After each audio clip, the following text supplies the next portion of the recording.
سلام دوستان خوبم، عزیزان دل. امیدوارم حال دلتون عالی، زندگی پر از حس خوب، لبخند و شادی براتون داشته باشه. محسن جامی هستم و بسیار خوشحالم که این ویدیو رو تماشا میکنید.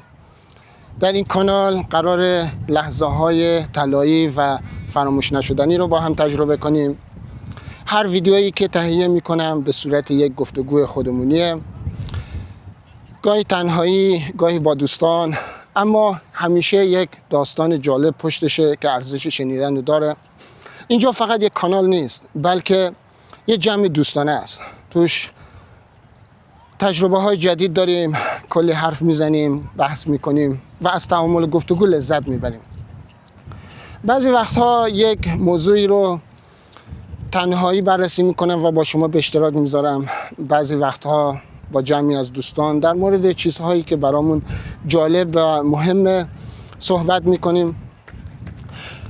اون چیزی که اینجا برام ارزش داره اینه که به موضوعات از زوایای مختلف نگاه کنیم، دیدگاه‌های متفاوت رو بشنویم و دنیا رو از نگاه‌های تازه ببینیم.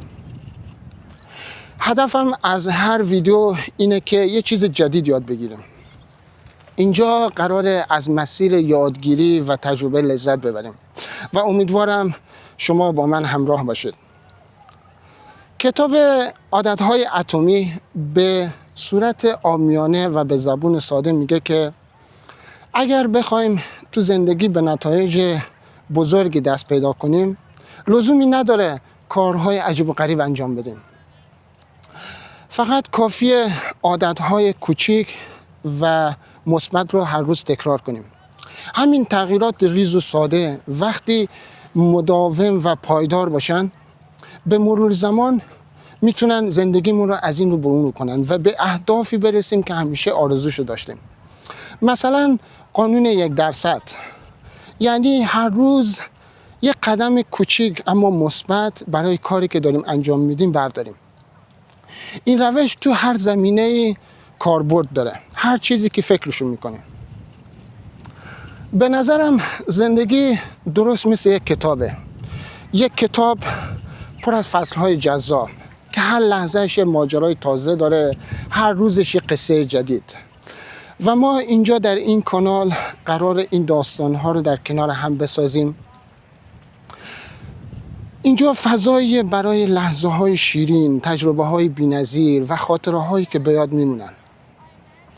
در حقیقت این کانال برای من یه پلتفرمی هست که در کنار تولید محتوا و گذاشتن ویدیوهای سرگرم کننده خودم رو به چالش بکشونم و به دنبالش یه چیز جدید یاد بگیرم. دمتون گرم تا اینجای ویدیو با من همراه بودید. انرژی های مثبت و حضور گرم شما عزیزان به من انگیزه میده تا هر روز بهتر از قبل برای شما محتوا تولید کنم. پس همین الان این ویدیو رو لایک کنید، کانال رو سابسکرایب کنید، زنگوله رو بزنید تا هیچ ویدیو جدید رو از دست ندید. حتما کامنت بذارید و من مشتاقانه منتظر نظرات، پیشنهادات و انتقادات شما دوستان عزیز هستم.